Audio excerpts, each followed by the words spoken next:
Now available on Indiegogo is my latest documentary, Here Comes a New Challenger, celebrating the legacy of the most influential fighting game ever made, Street Fighter II. The film will explore its development, its cultural impact, its updates with the likes of Champion Edition and Hyper Fighting, the merchandise, the home console releases, the live-action movie, and more. We have interviews with those who worked for Capcom, such as James Goddard and Jeff Walker, director of the live-action movie Stephen E. D'Souza, artist Mick McGinty, director and writer of Assassin's Fist Joey Anser, and more. We are still working hard on this production and aim to add more names to the lineup. Your chance to back the production ends on the 19th of September. So if you want to get involved, like having your name in the credits and getting yourself a physical copy of the documentary, then follow the link below.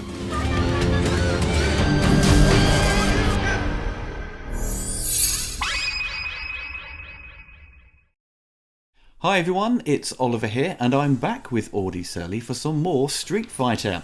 For this video we are watching 3 episodes from the 90s cartoon show that was produced for American audiences and broadcast in 1995 to 97 for 2 seasons.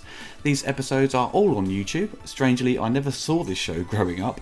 It may have played on the channel Fox Kids in the UK, but I imagine I stopped watching Fox Kids by that point. So Audie, can you let my audience know a little bit more about this show before we crack on with the first episode?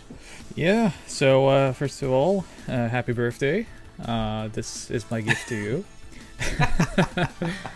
And yeah, absolutely, now we're back for the third time with more Street Fighter, and I guess third time is not the charm. But we will be watching the American animated series, because it was also the Japanese show from the creators of the anime that we did the commentary for, which was called Street Fighter 2 V. And I don't believe we're doing any commentary for that at the moment. But this was from Grass Entertainment, I think, based on the credits that I saw yesterday. But yeah, this, I don't know if this aired much in Europe. I never saw it. I've seen some accounts that it was in syndication on Fox Kids in territories. I don't even know if it was UK, but I know I've seen a German dub on VHS. So it did have some playtime in Europe, but not much. So this was new to me when I first saw it in like 2000s.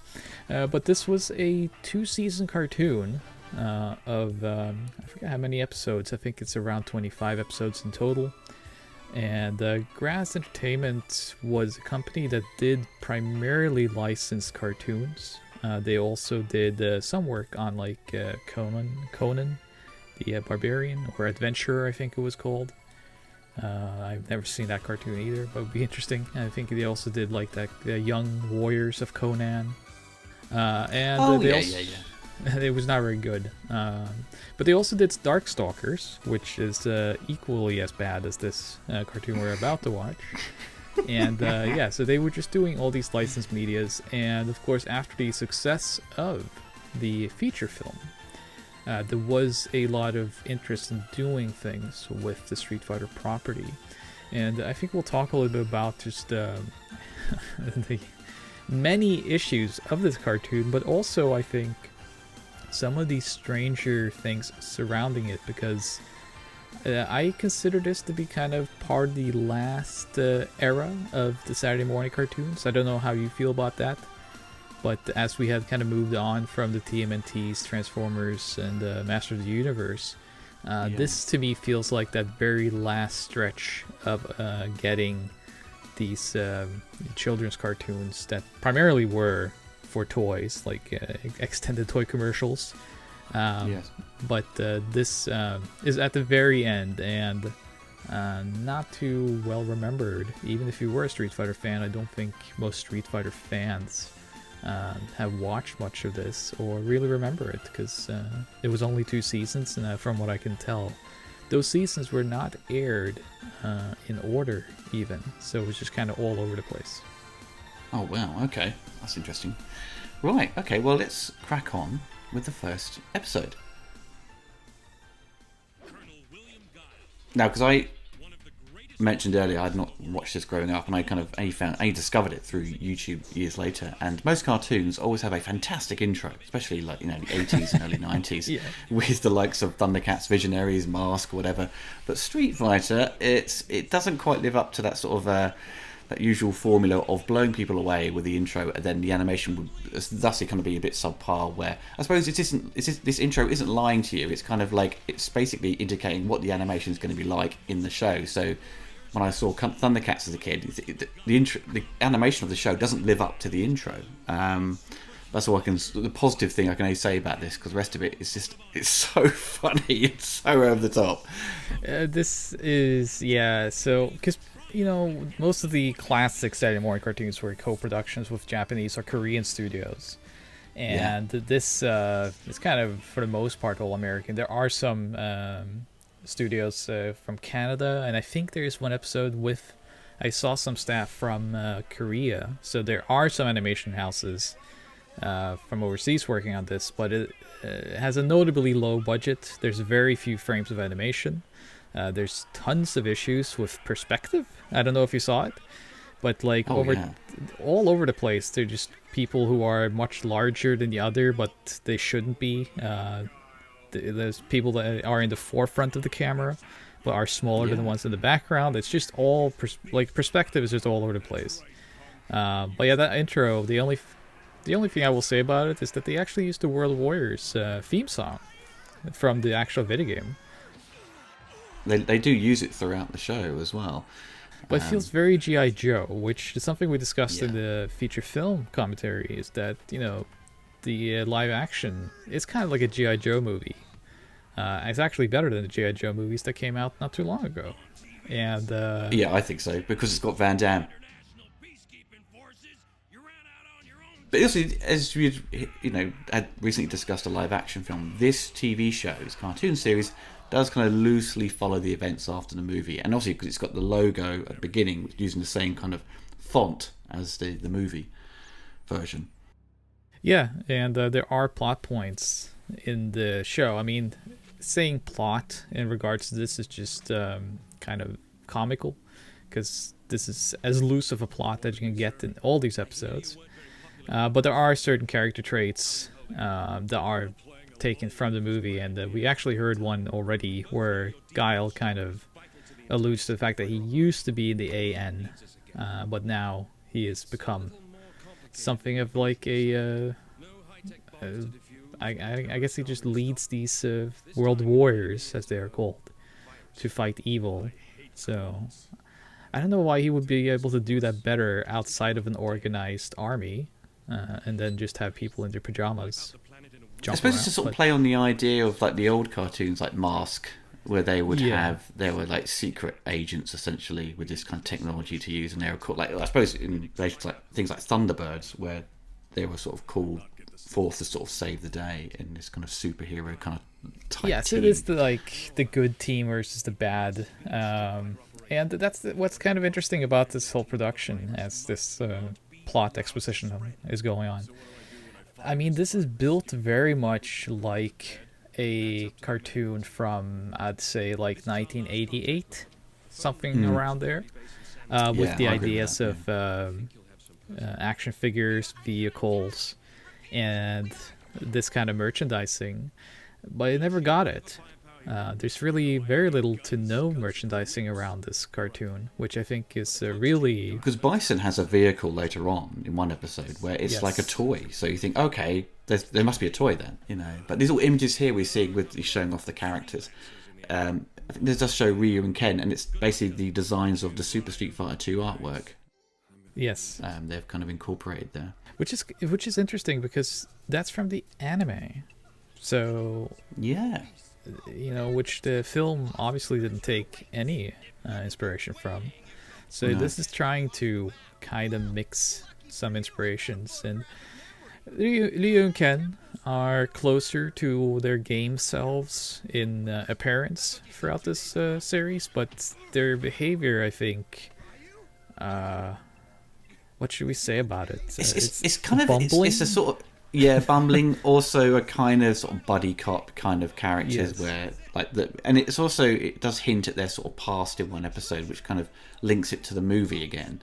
But it's they're sort of comedy duo, and that's what they're there for. And Ken really gets all the gags, and it's kind of centre stage more than Ryu, where we always kind of Ryu's like the hero of the piece generally. And Ken is kind of like, he's also a good guy, but he's a bit more brash and rude and things like that. But this show kind of flips it around a little bit, where Ken is like the main guy out of the pair. Yeah, I think this comes down to, unfortunately, a bit of a nationality thing, where, he's the American, and the show kind of focuses primarily on Guile, Ken, these kinds of characters. Yes. I mean, Chun-Li, Chinese in the video games, but she's very Americanized in her appearance and behavior in the cartoon, which, I mean, that's probably a discussion for another day. But the characterizations overall are very questionable, I'd say, throughout the most of the show. Yeah. Oh my god, look at that! Oh, that spinning Birkin, that was hilarious. But if you look at the other cartoons at the time that kids were enjoying, we just had X-Men, there was Spider-Man cartoon, which were very well written. They weren't particularly dumbed down for an audience, where if you go back and watch some of the 80s cartoons, they were just, designed just to sell toys. Yeah. And animation had kind of moved on, and Nickelodeon was doing a lot of great stuff. Provide something that's kind of a little bit more, not adult, but sort of just smarter material. And this feels like it's so out of place compared to everything else. If this was released in maybe 91 or just sort of 89, you can get away with sort of it being somewhat clumsy with its writing. But by 95, 96, when people were seeing this, thinking, wow, this feels so out of date in terms of its quality, Yeah, because this started airing, I think, in late 95 on the USA Network. So... And I think the second season is even later. I think that was in the middle or end of 97. So it's pretty late to do this kind of cartoon. Because as you mentioned, like Nickelodeon was doing pretty good stuff. And the other cartoons like Savage Dragon, there was Wildcats was going on. More action-oriented, still toy-based, but more action-oriented. You had like Reboot was on TV during 94, 95. Oh my god, Reboot! I remember that. God, that CGI. That's an awesome show. Lawnmower Man Nightmare. Yeah, I love that show. But the writing was very good in it. And this, though, it's very much like Adventure of the Week and... Oh, yeah. Formulaic. Very formulaic. Very formulaic. And just the acting... And the characterizations, just like mostly one-liners, it really doesn't hold up to standard. And for people who are fans of the video game, I don't know if this appealed too much to them. I mean, apparently it couldn't have, because or else we would have had like it would still be going on like The Simpsons, right? So, but this ran only for 2 seasons, and then the second season all over the place. Do you think that by that point, when this came out, the Street Fighter fans were basically kind of teenagers and maybe a little bit older and weren't interested in watching the cartoon?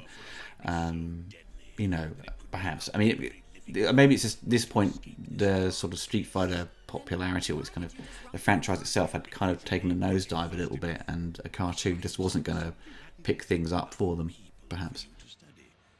We see Bison here, who, in the movie was fairly similar to his video game design, but the cartoon obviously takes their designs from the video game straight up, and I think Bison is the best character in the cartoon, as he is in the live feature.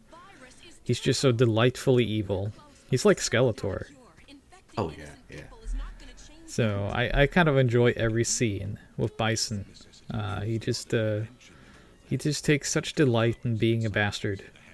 Do you think they've taken the design of the anime for their version of Bison, or just kind of because Alpha was out at this point, they may have inspired by that? So that's the interesting thing, right? When it comes to, because you were mentioning Street Fighter fans growing up, and I mean, I was one of them. I grew up with Street Fighter, and this is what we're exploring in your wonderful documentary. And, by the time that this came out, we had seen the anime, we had seen the feature film, And the video games themselves had now gone on to Alpha, which was a more lore heavy and much more artistic vision of Street Fighter. So you have all these like incredible ways of illustrating and performing Street Fighter in various mediums, and then you get a cartoons like this where it's just like bottom of the barrel animations, man. Like we've seen already, we haven't even been able to point them out, but there are so many like gags and bloopers in this show because like people are just stepping on top of scenery. The perspectives are all wrong, as we mentioned. The animation frames are repeating. It's just really bad. They've cut a lot of corners, haven't they, to sort of get these out quickly. It's all just done for a price. It's like, as you'd, I think, highlighted in the live action commentary, the Van Damme film was that Capcom was trying to spread its wings and trying to get into different forms of media. And animation was also, an easy way to sort of do that. Man, this emotional scene with Blanca here tugs the heartstrings. I'm not sure how familiar you are with wrestling, but he sounds like the Shockmaster, which was a notorious character that broke through a wall, and he was voiced by Ole Anderson. And it sounds, if you go on the YouTube and search for Shockmaster, listen to the voice and then listen to Blanca. It is exact same. This is also highlighting that he wasn't an experiment, so it kind of hints to the live action film where in the video game he'd kind of fell out of a plane over the forests of Brazil. Yeah, I think Shadaloo shot down his plane because it had like chemicals on it or something. There's some nonsense, but we were discussing this off mic. But the origin story of Blanca is kind of all over the place anyway, regardless of which source you take it from. So I don't actually mind so much his Carlos Blanca background in the film because I find the video game version to be just as kind of nonsensical. And if anything, like cinematically, his film origins has a little bit more gravitas to it. But this is the biggest plot point that is carried over from the film to the cartoon, is the fact that it's still Guile's former friend turned beast. So yeah. He's now recruited because technically he died in the film, I suppose. He's in the cave with Dalsum. Ken's still obsessed with getting riches and gold and trying to make loads of money. Yeah. The smuggler thing is still. So they're not mentioning. I watched the second season prior to doing this because I haven't watched this since the DVDs came out in the early 2000s. But I don't think they ever mentioned that they were weapon smugglers. I think they just kind of allude to the fact that they were doing unsavory business. That's right. That was only one aspect of the live action films, that they were sort of, doing this odd job that would to basically, steal, take money out of Sagat for poor quality items, i.e. toys, Yeah. These enemies, by the way, the fighting is a lot of dive kicks. A lot of people that usually jump into the air and then do a kick on people.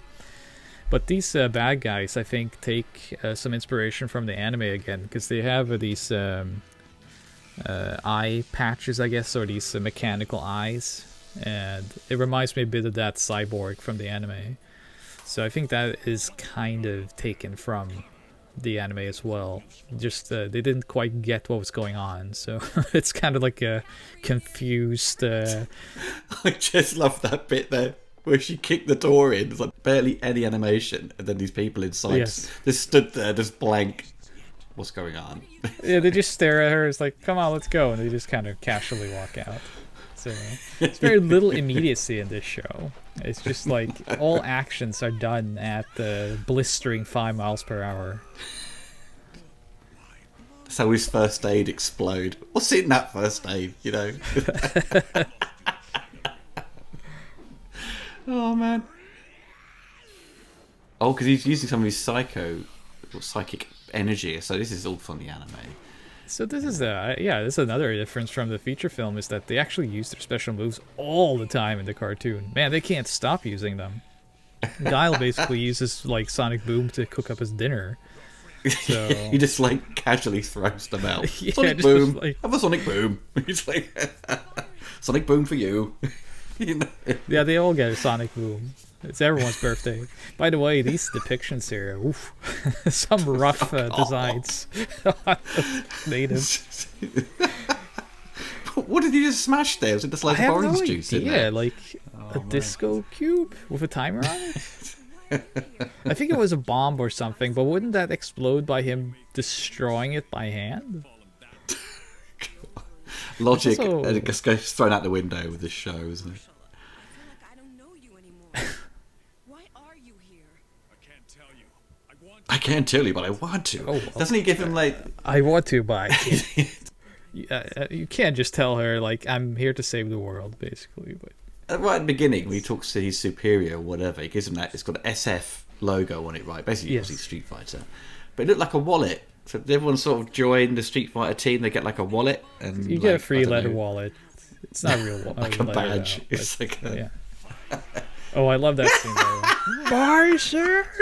And then it just, man, this just like changes scene to scene. Like it's more emotional than my wife. It's just like it goes from like heartfelt talk with daughter, lover, whatever, to fire behind you screaming someone's name, to like a helicopter, to the end credits. okay, that's clearly a oh let's have a toy made or Yeah, that, based on the show, helicopter. which never happened.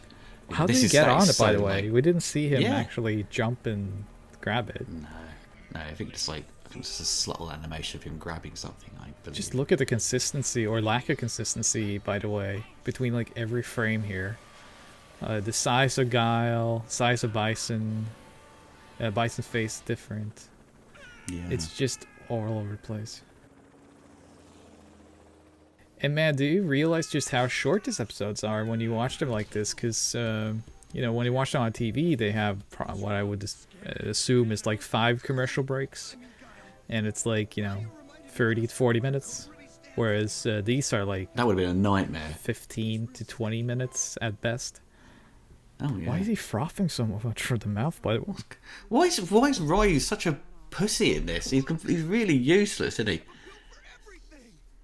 Man, I guess the people who made it just didn't main Ryu in the game, so they were just like, let's nerf him. Well, it's again there's something being tackled by people that aren't really familiar with these characters and have to sort of put something together. I don't blame in that sense. It's just a job, another job they've got to do to sort of animate this show and write scripts quickly to sort of get it done for a certain budget. But it's you end up sort of shortchanging the fans because they're like, they'll be complaining, saying, well, that's not how he's supposed to be, this particular character. The voices don't seem to fit right. The history's all sort of muddled up. But maybe they're sort of relying on the fact that a lot of the kids, probably haven't spent their time watching the anime or reading up on things and just played the video game and looked on TV. Oh, there's a cartoon of Street Fighter. I'll watch that. And gone with that idea. I really, it's so hard to say because, I mean, by this time, the production of this would have been 94 because it takes about a year to produce, right? 1 to 2 years, let's say. And so by then, adapting a video game to television, film, what have you, was still not really, there was no template for doing so. We don't know what the audience is, we don't know the size of it. It was very unproven, and like Super Mario Super Show, that was another one where it's just like, it's just, the episode of the week, it's whatever fun hijinks they're up to that week. It doesn't really matter. There's no continuity. It's like Sonic cartoon. I used to watch that. It was like all the backgrounds just were so like done in like 2 minutes. This kind of weird squiggly designs and Sonic eating chili dogs. Did he?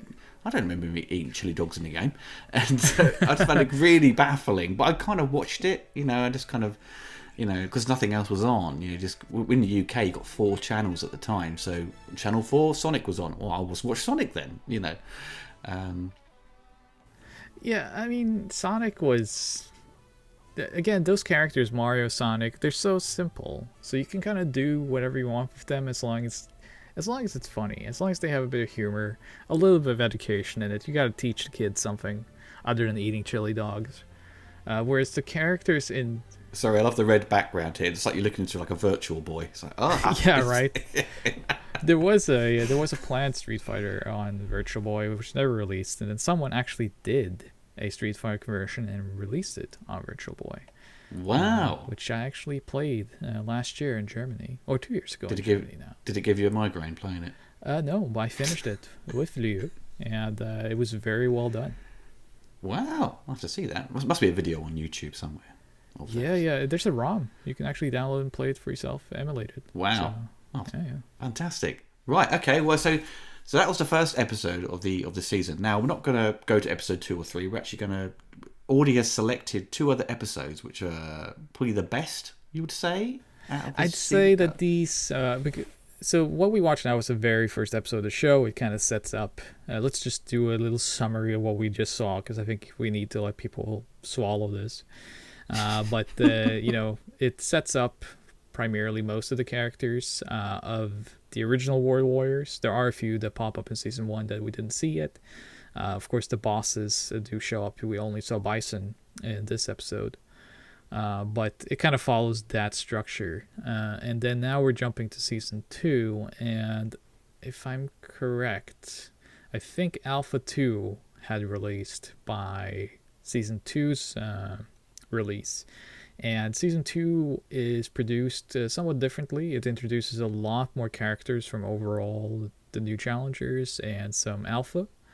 And it starts doing all these weaved plot points between characters a lot more. It's not just Guile, it's a lot more like Ryu and even other Capcom games. So it's a little bit more interesting in, let's say, theory, but we'll see how well that works out in execution.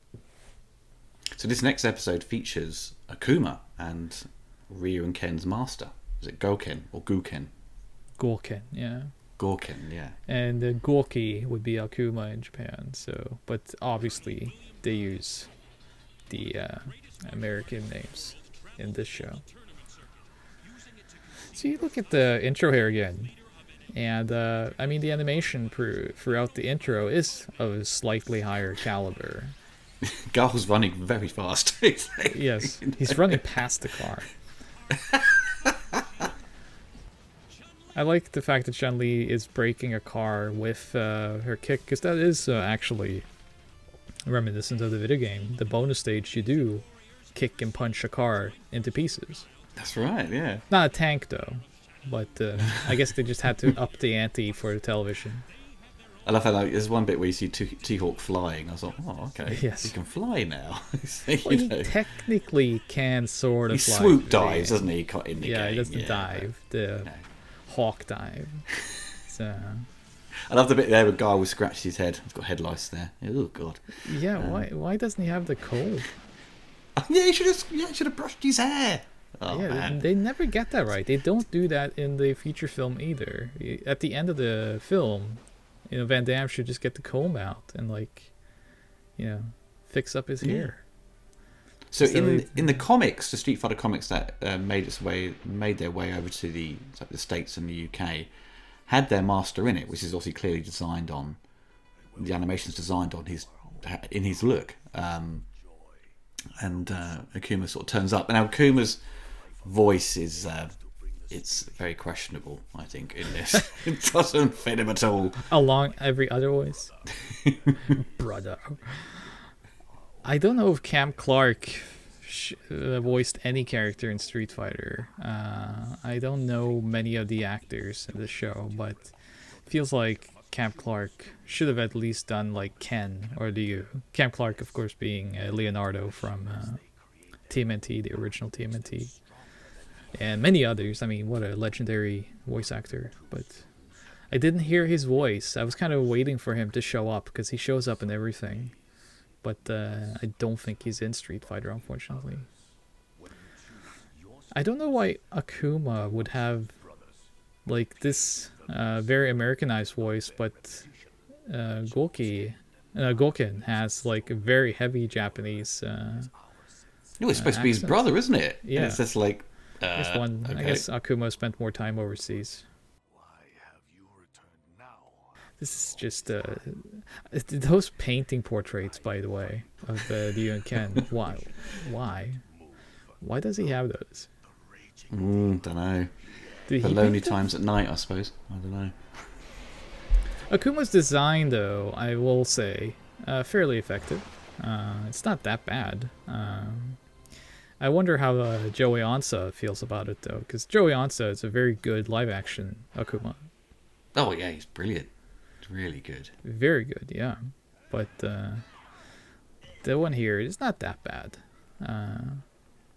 He doesn't have as big of a nose, but This episode sort of clearly implies that Ken was the one who's trained by Gouken, and he brings in Ryu to be trained, and like Ryu implies, well, says that he didn't think he could do it or be a martial artist, didn't have the skill within him, and I thought, wait a minute, this is completely, as we were saying in the first episode, tailored for an American audience to be Ken more centralized as a sort of hero of the piece, along with Guile. yeah. And they just sort of they change everything around here. Just like, no, come on, it's just completely sort of thrown Ryu under the bus in that regard. I like this, by the way, the fact that he does that diving kick and he throws Gouken from the sky, and Ryu just jumps and gets him out like a bullet, like a dodge bullet. By the way, Akuma can fly. Yeah, that's a bit odd, isn't it? I feel like that's the thing in the show. It's just that whenever it's convenient, whoever can just fly. When the drama calls for it, just fly. It happens throughout the entire show, both seasons, is that people just are in the air, performing whatever. I'm not sure why this is necessary. I feel like he could do the scenes just as well on the ground. So it's like a classic villain trait in the cartoon. If you've got something that is somewhat supernatural, they can fly. Yeah.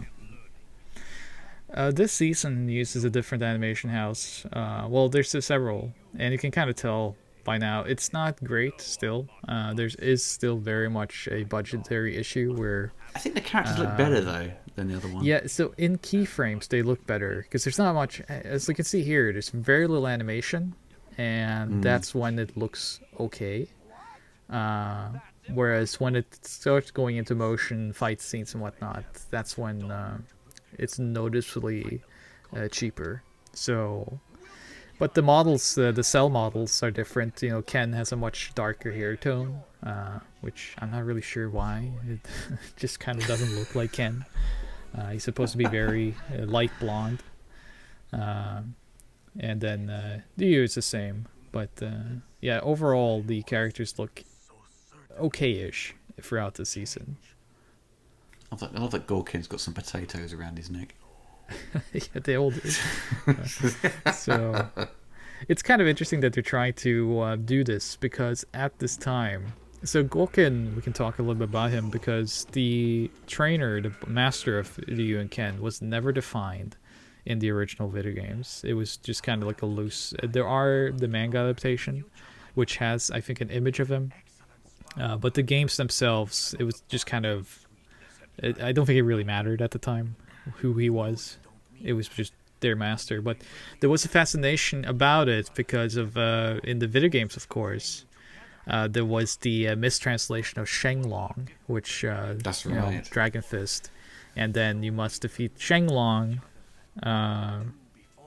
Became a rumor that Shenlong was a character.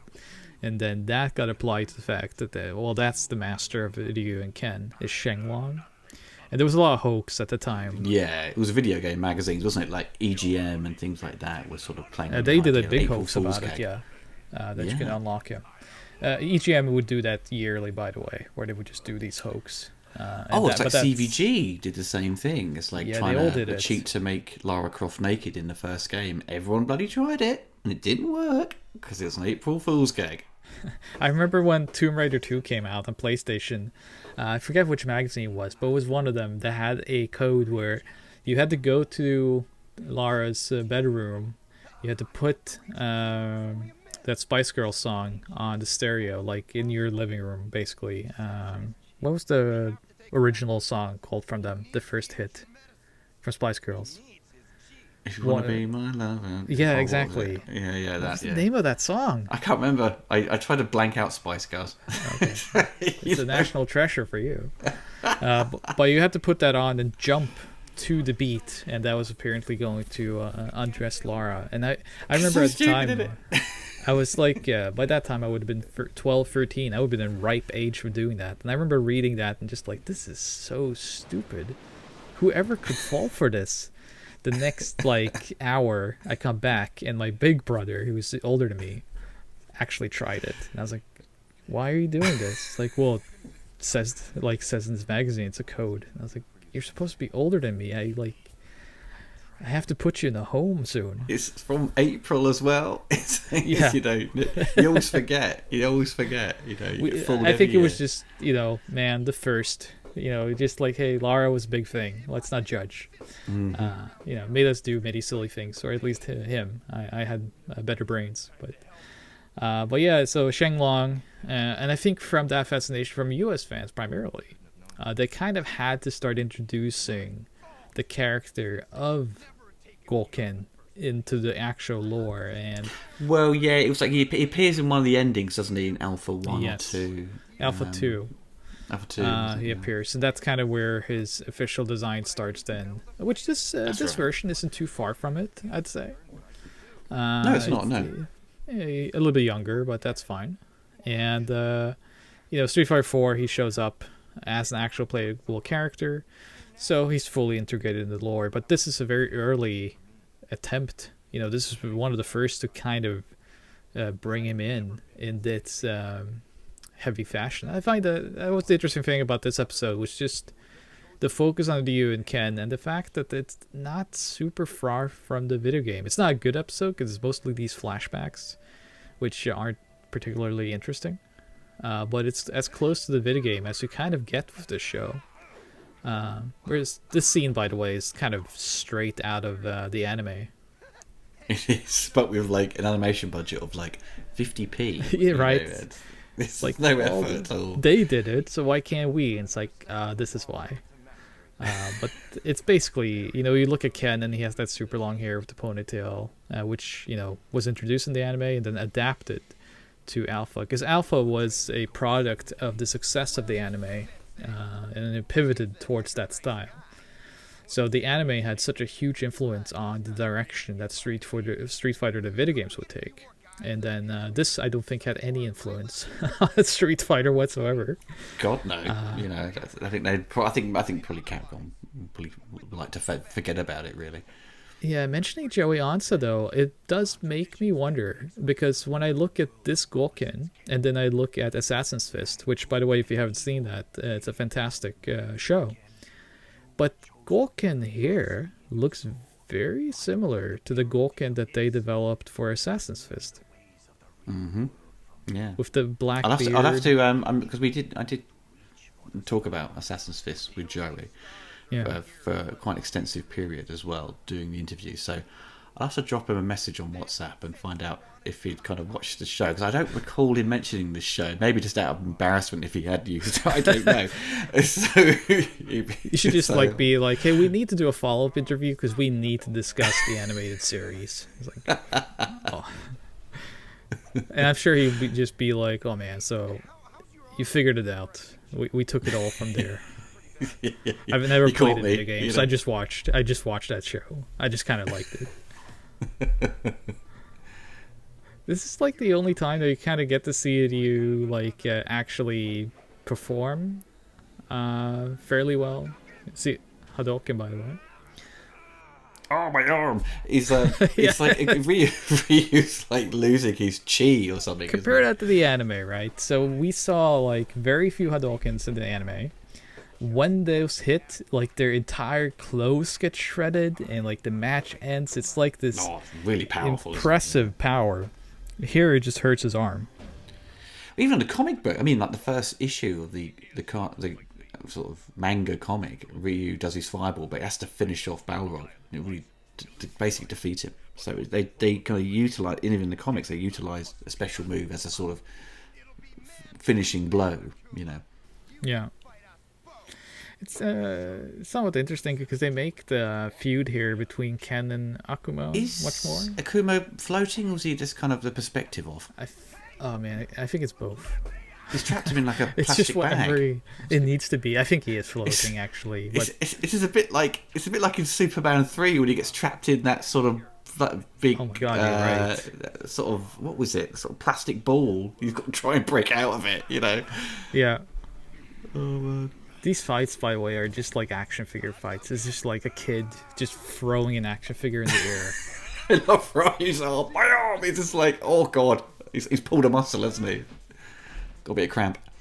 I will say that this is probably a better adaptation of Alpha than the anime would be, the official anime that came out in Japan based on Alpha. And I don't think we're doing commentary on that, despite my wishes for that. But I wasn't a fan of that anime. You know, yeah, well, most people. I was so aren't, super excited. They plugged it heavily in all the magazines. I was like, oh, it's gonna be amazing. Oh, I love the 90s anime, in Japan too. And they did a lot of things weird with that one.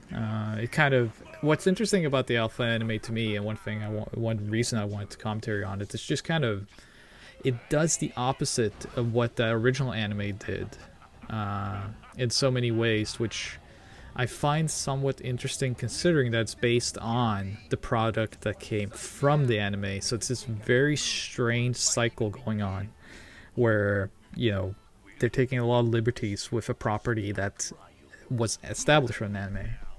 Yeah, because I know you said the director was given a lot of freedom on that. Yeah, and just do what he wanted. It was more just like, in Japan, it was very much marketed as the continuation of Street Fighter becoming a larger property, like going beyond the video game. And it was an OVA. It was different from. It was not a theatrical release in Japan. It was straight to video. I think it played in a theater for like a few days, but only as a special event. Roadshow, as it's called in Japan, and. Yeah, it's a very strange one. So maybe we'll eventually do something on it. But for now, we're watching this instead, which I don't know if this is any better. Oh, the hurricane kick is so bad. He just did him. Yes, God, shocking. It's just still interesting that they focus so much on Ken with this kind of feud, whereas in the video games, it's all Ryu and Akuma. It's all about It's like that sort of. Pulling Akuma's there to sort of turn Ryu to the dark side, essentially, to tap into the evil version of himself. Well, that's because the Hado, which is the kind of power of their martial arts style, is an evil power. So you have to basically it's kind of like the Force in Star Wars. You have to kind of tap into the light side and not get tempted by the power of the dark side. And so Akuma is kind of the product of pure temptation and revenge, which is explored in another anime called Generations, and then in Assassin's Fist you also get a version of Akuma's background, which is very heavily based on Generations. But yeah, Ryu is constantly fighting those two sides, and obviously Akuma is trying to make him fully like he's the emperor, basically. He's like Palpatine. Whereas in this show, it's just kind of he's evil and they have to fight him, and the Ryu is just kind of I think they focus more on the Ryu's feud with Sagat throughout the show, and maybe that was the feeling. It's just like Ryu already has a rival, so Ken needs one as well. It's just very strange to kind of see how they do it this way.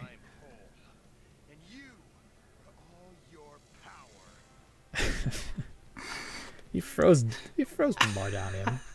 There was more impact, by the way, on the mud hitting him than the actual Hadokens.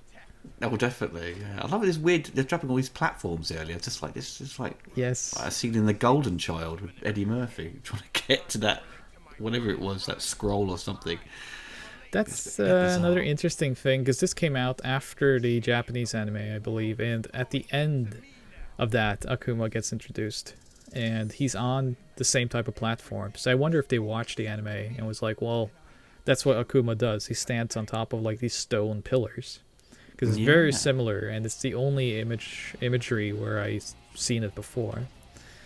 Man, these fights are so badly animated. It's just comical, aren't they? This like their proportions, as you say, sort of just change all the time, and their legs sort of extend in a way where it's just like, you know, Yeah, because the it's angles like a are parody. generally It's like a flat. parody, isn't it? Yeah, Yeah. it's general flat angles, but they are at the wrong perspective for the camera. Generally, it's very strange. Like it's not the animations. I would love to own some animation cells from the show, because I would imagine that they all look terrible.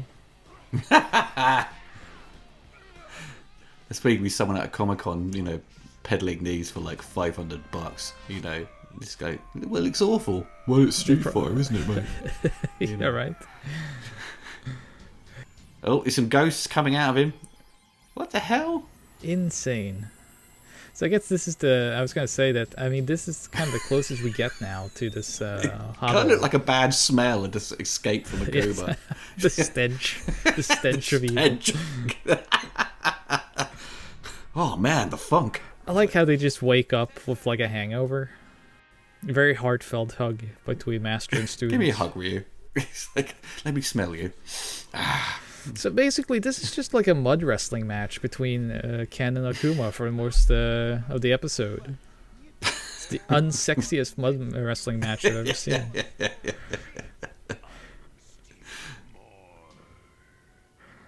It's one of the few good shots, by the way, is that single shot of Akuma there. I would want to own a sell of. Half in mud. Here we go. Lots of hugs. Grab his ass. No.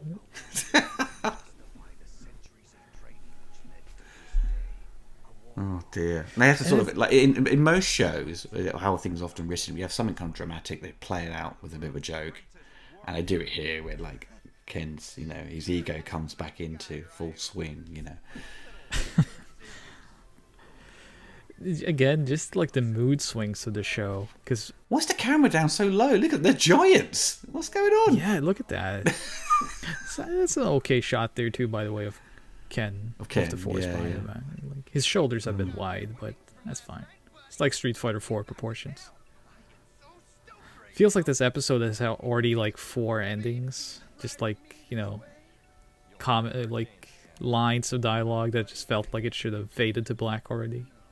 Yeah, yeah. Actually, I felt like a bit of a long episode, even though it's like the same kind It's of. the same as like- everything else. Yeah, it's sort of definitely dragged. Oh, you felt this dragged? It's like 20 minutes. Oh my god. I think the next episode is a lot more fun.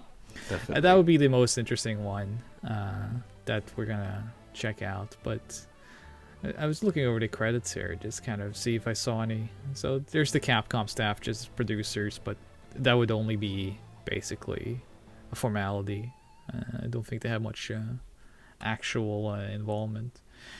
But it's an interesting episode nonetheless, because it's one of the very few that I think follow the video game to a certain extent and feels like Street Fighter. I would say, at least at the episode, when you watch it, it's not good Street Fighter, but it's still Street Fighter. You know, it focuses on the central characters of the video game. They mostly fight throughout the entire episode.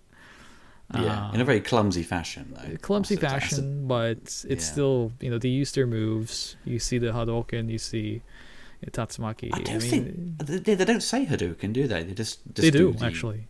Do they? I recall. Okay, I recall like one bit that he threw out a fireball when I watched him yesterday. And thought, oh, we didn't say Hadouken. So Oh, they okay. don't do it in every episode. That's the thing. They're not very consistent. Sometimes they yell out the move, sometimes they don't. But they did in this episode. At least Ken does. I don't know if I think they do it once at least. So yeah, but yeah. So let's jump to the next episode, and I think this is the one that most people, if they're familiar with the show, this is the one that they do know of, and it is the second last episode of the whole series, I believe. So it's at the very end, and let's give it a go. It's the old crossover with Final Fight. Which Final is, Fight. The same universe, obviously. See, that's an interesting proposition, right? Is to take other Capcom properties and mix them, because there is a shared universe. It's been since the day one. You know, Final Fight was supposed to be Street Fighter 89, famously back in the day. And then you have all these crossovers in Alpha, because Guy and Cody would show up eventually over that series.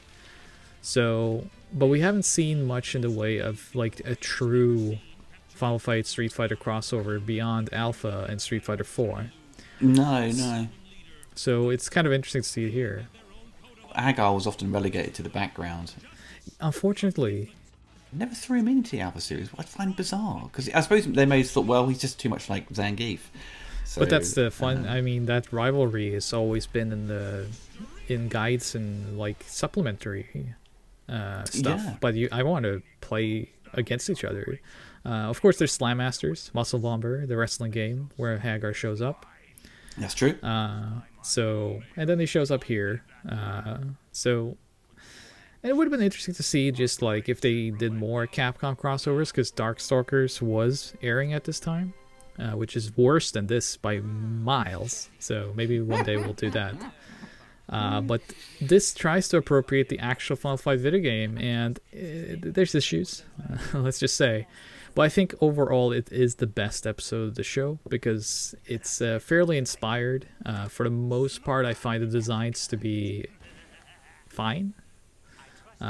It looks like Final Fight, and the behavior of the characters is alright. The head of Mad Gear, does he pop up in one of the endings for like Relento or Sodom? Because they've obviously had to redesign him for this, because he's, you know, it's more sort of, I suppose, Japanese kind of design. When in the video game he was only at the end, wasn't he? And he's kind of, it looks a lot different to how he's portrayed in this. Which character? Oh, the head of Mad Gear, sorry. Oh, Belger. Yeah. No, it's fairly similar throughout. The Final Fight designs are fairly well done, actually. So Rolento looks good. Belger looks fine.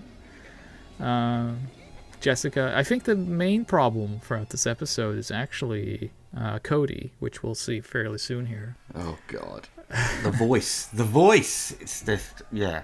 By the way, who is he fighting? It looks like the Hulk. Yeah, I do not know. It's just a big green man. We already have a big green man. They've got Relento, Cody, Guy, Hagar, Jessica, and the head of Mad Gear. I've got his name already. Sorry, but they don't throw in any other sort of characters that was sort of in, you know, you'd beat up in the video game. No, there are a few. We saw Gado. Elgato was there. Oh yeah, yes, yeah. I'm some sort of like, there's Abigail, isn't there? And yeah, Abigail is. I think they do show Damned, but he's not blonde. He has black hair in this episode. So it's not every Final Fight character, but it's most of them. And here you have Guy with interesting accent, interesting dialect, fairly regional. Come on, where's Cody? Come on. Oh, Hagar, and he's like bloody Thunderbird base, whatever. You know, it's like a. Yeah, what? That's the mayor's Bit of office. a Tony Stark sort of thing going on here. This is interesting because it's very similar to the Final Fight opening, where this is Belger calling, but it was Damned at the Who beginning. is this? It's like on the Mega CD one, you know, he's like all the voices. Yeah, exactly. You monster! What have you done with Jessica? If you watch DF Retro, we did a Final Fight episode. We did a 1 hour You documentary did? on the entire Really good. series. Yeah, I loved it. And we actually redid that opening. Oh, that's right. Yeah, God. I always have the ports and stuff are always kind of the most fascinating. With, these video games. I still love the Mega CD one because of the music. Oh, it's so a fantastic soundtrack and fantastic version of that game. There's a ROM hack for it now that fixes the colors even. So. Oh, yeah, wicked. I don't understand this choice of making like Cody this bumbling like southerner, Thuggish kind of like voice to him. Yeah. Where's Jessica? What's going on? Oh, is this Final Fight? Who would fall in love with this monster? Yeah, he's such a plonker, isn't he? Oh god. And Hagar, we think, okay, is he going to let loose in this episode? He pops up at the end, just bursts through the door, At the doesn't do very anything. end, it's such a disappointment. It's so good if you got the main dude and just did some sort of pile driver on him or something, or just Which he should have, Yeah. You know what this reminds me of is like Rob Liefeld. Like these proportions and everything. It's just like it's the big chests and terrible Big feet hands. and hands. Little heads as well. Everyone's completely roided up. Everyone's got a short fuse. Maybe he was like a secret designer on the show, Rob. But one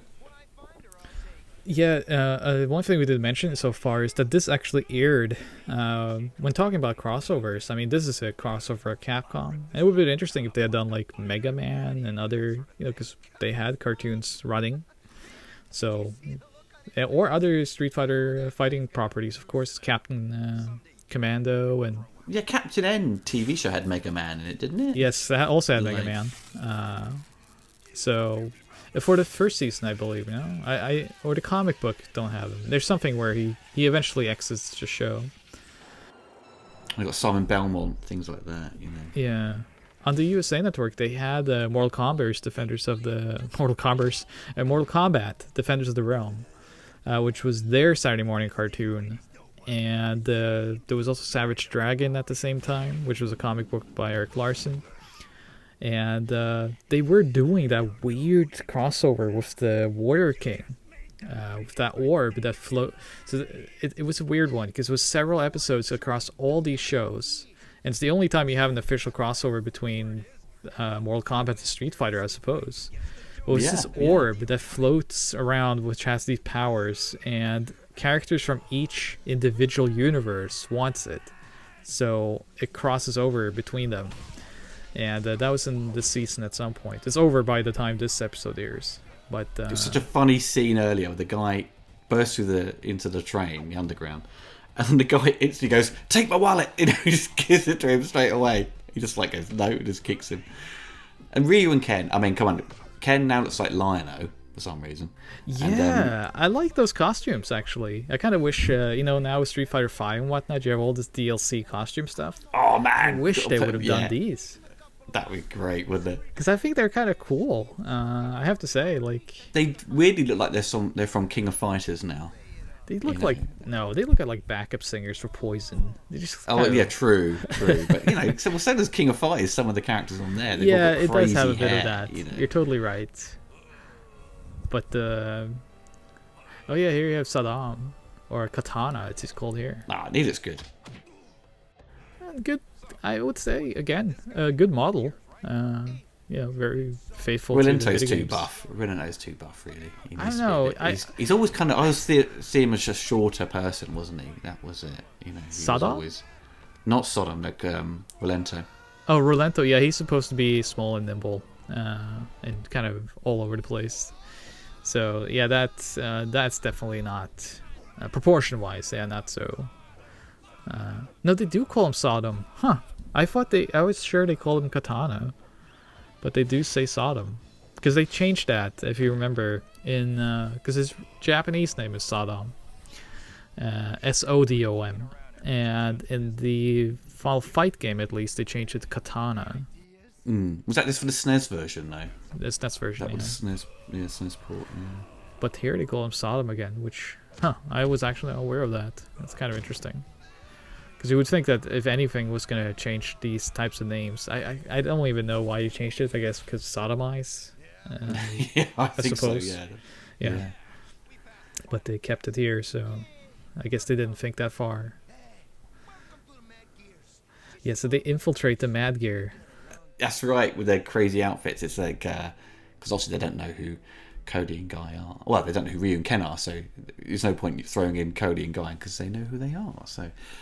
Yeah, they know who they are, so they take the nearest equivalents in another game franchise. The Mad Gears know you. No one here knows Ryu and Ken. Don't worry. Once they're in the game. I feel like Final Fight should have had a movie adaptation. There has been a fan movie, which I forget was Broken Gear or something, where Don Fry plays Hagar. which is fantastic casting. But other than Streets of Fire, which is a great film, we haven't really had a good Final Fight style movie. No, we haven't. No. That bit there, the animation when they sort of approach Hagar, Cody and Guy look like they put on loads of weight. I know. Suddenly they ran out the building all thin.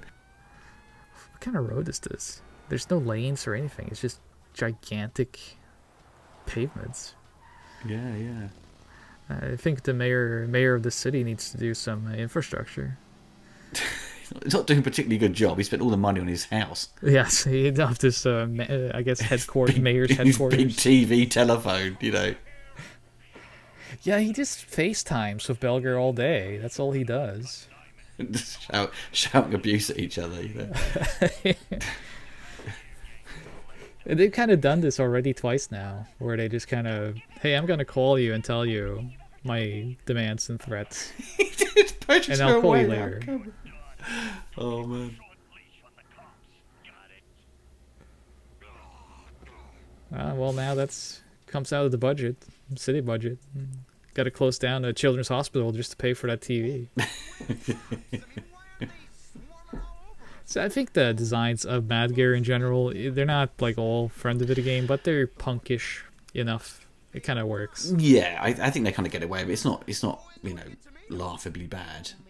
It's just, as you say, as we sort of highlighted, some of the proportions are completely off all the time, and the characterizations are a bit wonky, and especially in particular with the voice work. Look at these arms, they're ginormous. Look at these proportions. It is Rob Liefeld. But another property that does show up in this show that was a shock to see was the aforementioned Slam Masters. This is the only property outside of I think there is an ending in one of the video games where one of the Slam Masters characters shows up. And then, of course, in Street Fighter, the movie arcade game, the character of Blade is actually Gunlock from Slam Masters. But in this cartoon show, the Slam Masters characters do show up in the background. I don't think it's in this episode. I just saw it yesterday when I was watching. I watched the entire season 2 yesterday for some reason. Punishment. And the Slam Masters characters showed up, and I was like, oh wow, you know, that's I'm a huge fan of Slam Masters. So it's interesting that the animators are clearly watching, you know, sort of flicking through some of the other properties of Capcom to sort of fill up characters in the background, you know. Yeah. And it's I mean, for a shared universe that Capcom had and kind of uniquely had at the time, because this is way before, like nowadays you have a lot more shared universe properties thanks to MCU and whatnot. But Capcom had already done this by 88, 87. Well, SNK would do it, didn't they? SNK would do it with Fatal Fury and Art of Fighting, you know. Yeah, SNK were doing the same thing with those properties. And then King of Fighters had all kinds of different characters from Ikari Warriors and whatnot. So, you know, this is the type of stuff you should do to make some pretty distinct episodes that differ. And I think that's one of the reasons why this episode, more so than any other kind of work, if it was just done a little bit better, then it would have been really fun. But because they don't really focus too much on the Final Fight characters, unfortunately. Like Cody and Guy mostly just do like peeping Tom stuff in the background. Yeah, they do. Yeah, I don't really get to sort of, you know, but I do a little bit of fighting here. What the hell was that? Renato doesn't teleport. What? I think instead of animating him being fast, they're just fading him out. Yeah, exactly. That's what they're doing. That was bad. That's lazy, man.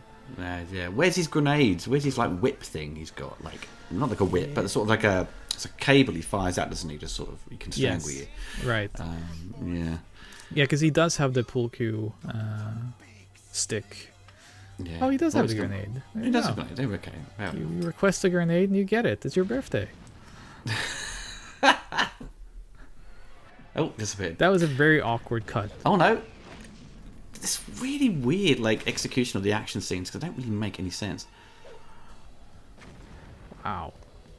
Well, I mean, at least, yeah, again, this is so stupid. But I mean, at least he's using the grenades. And then they murdered a man brutally on screen. Crushed every bone in his body. It's a shame the main villain doesn't have his crossbow. He has it in the game. It's I a know, rocket yeah. in At his, least he has his wheelchair kind of thing. You know, they got that right. I thought in the game though, it's kind of like it's like a ruse, isn't it? You think, oh, he's just he's in a wheelchair, then you kick him out of it, and so he's like, just starts jumping around. The thing about Final Fight, which you can kind of figure out from our documentary on DF Retro, is that from the first game, things don't really get much better for the series. And so this, as much as we can make fun of it, the actual continuity of Final Fight is kind of more ridiculous than this. Where Belger becomes like a zombie, and there's a lot of kind of nonsense. Of course, Final Fight Streetwise came out, and that was a disaster. So, well, Final Fight 2 is just really boring. It's really boring. In number 3, sorry, it gets a lot more fun, but it's super easy because they gave you all these kind of super moves and combo stuff. It just makes it, you can whiz through it really quickly, and it's just a shame they didn't do anything more with the arcade.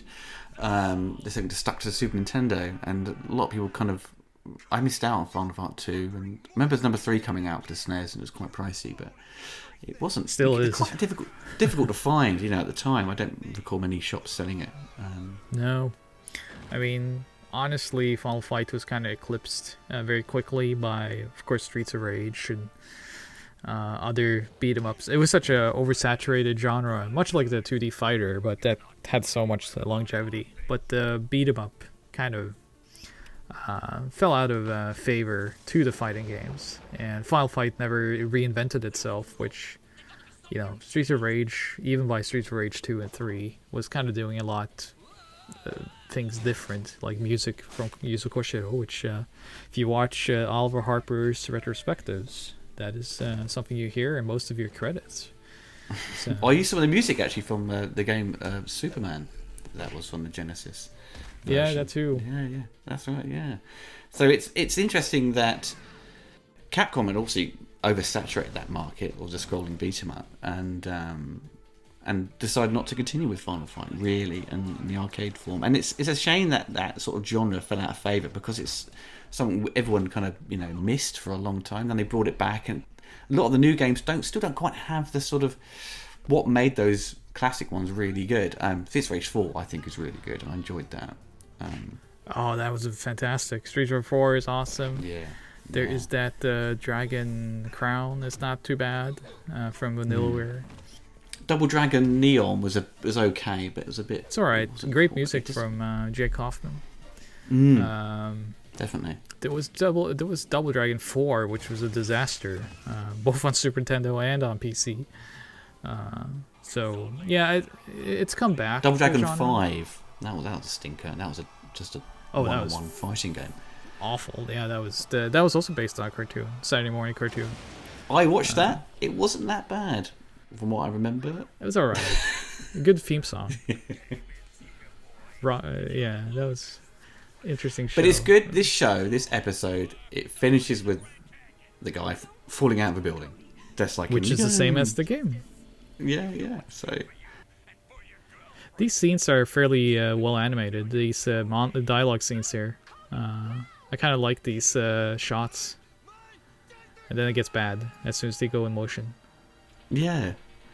Oh man, they had a $6 million man sound effect there. I don't know if you heard that. Amazing. Yeah, there's Hagar, too late to the party. Oh, it's a shame, isn't it? They should have had a moment where one of the characters eats like a chicken out of a bin or something. Right. To get some energy or something. It always annoyed me in Final Fight that you could pick up a hammer for points. You couldn't use it as a weapon. Yeah, I know. Points is like, you're supposed to pick up like rubies and like necklaces or something as points. Right. Not a hammer. A hammer, yeah. What's up with that? So I guess they imply here that Jessica used to date Ken, because Ken is married in the video games, or gets married. That's his ending in Street Fighter 2. Yeah, to Eliza, isn't it? Yeah. Well, Ken has the same question as me, though. What does she see in this blunderhead? And that would be my exact question for this entire episode. It's like, why is she into this dude? He's got money. Simple as that. Oh, yeah, okay. Well, he doesn't, Maybe not, though. I don't know. Yeah. He's a convict. Ken has money. And that was that. I mean, that was Final Fight. Look at that shot of Guile. I mean, it's just, oh god, an embarrassing image of Guile they used for the end credits. Wonderful. So we actually should mention that the first episode focused heavily on Guile, but the two episodes we chose afterwards does not even feature him. He's not even in them. No. So Yeah, he's thrown out of it. They do definitely shift. I mean, he is in the other episodes of season 2, but they definitely do shift around much more attention to Ryu and Ken primarily in season 2. So I think that was something that they changed with feedback, and then Cammy becomes fairly central to the show as well, because she was kind of the new fan favorite with the new challengers. So there are some kind of suggestions when you watch the entire season 2, as I did. There's some suggestions that they did take some kind of feedback, and I have to imagine that season 3 might have been average if it came out, which of course is better than dog shit. But you know, there's some merit of interest here in terms of just portrayals, and yeah. So overall, basically, the animation's choppy, it's bad. There's designs with the perspective of the characters. The voice work isn't particularly good, and if I'd watched it, or when it was first on, I would have just like dismissed it and just kind of maybe sort of watched one episode and I was done, because by that point I would have been like 13, 14 and just gone, this is a bit rubbish. And if I was going to watch a cartoon or something in the morning, it would have been something like X-Men or Spider-Man, and probably not Street Fighter. I think I would have watched it personally. I probably would have watched it because I love Street Fighter as much as I do. And at the time I did watch TMNT The Next Mutations and enjoyed it. So that's live action, feel free to judge me. Kind of Saban yeah. thing. Oh god, that was freakish, man. Yeah. That was weird. It was awful, but I accept anything Turtles into my life. It's like Fox Kids had all the shit on it, didn't it? Had all the crap like shows that like Nickelodeon. Fox Kids was awful. Nickelodeon was like, I don't want that. Put it on Fox Kids. Well, they clearly wanted Turtles because they bought it later on. They did, and Nickelodeon certainly was a notch above, and we didn't discuss Mortal Kombat much, but that was on at the same time on USA. It has similar issues to this, but it's a little bit better produced. What was that? Yeah, the Mortal Kombat kind of animated movie thing they did, which had sort of CGI. Oh my god, The Journey Begins. Journey Begins. That had bad animation, and that was like. Oh, are we doing a commentary on that? Oh god, no! I don't want to do that. That's punishment. Did you want to talk about that, Ollie? Yes, of course. I want to talk about many things. Well, add it to the list of things you want to punish me with in these. Yes. Yeah. Well, we got a list of stuff we can do, so for future. Yeah. I think I've been enjoying this process with you of getting to do these commentaries, and of course I do many official commentaries on Blu-rays. You do, and I don't. So all these. I know, but we have to fix that. That's your profession. I have put in a request for an official Audi / Oliver Harper DVD. So it better be an interesting film, not something that's like complete trash. Oh, you didn't say that. It's too late now. Yeah. The request has been put in. Yeah, we're gonna do the order. By the powers that be. Starring Jean-Claude Van Damme. Oh, sorry, if it's Van Damme, I'm fine. There are other shows, specifically if you want to do video game stuff. There's many movies. There's other Street Fighter stuff that we mentioned that we can still do. There's the Earthworm Jim cartoon. There's Mortal Kombat, of course. And there's tons of stuff. So I'm sure we'll find other commentaries, but probably not this cartoon. I don't think I want to watch this again. No, I think I'm kind of. I think I'm fine for now. Well, you're gonna have to talk about it in the documentary. So there are. Oh no! There's questions we're put filming aside. That. As of this recording, I'm filming that next week. Yeah. And I'm worried about, because I have a lot of bootleg Street Fighter stuff. I love collecting it, and I knew one day that would bite me in the ass. Someone would come calling. And it looks like this documentary will be my reckoning day. It's just like, Now we have to talk about it and be associated. Ashens gets to talk about like the board game and the action figures.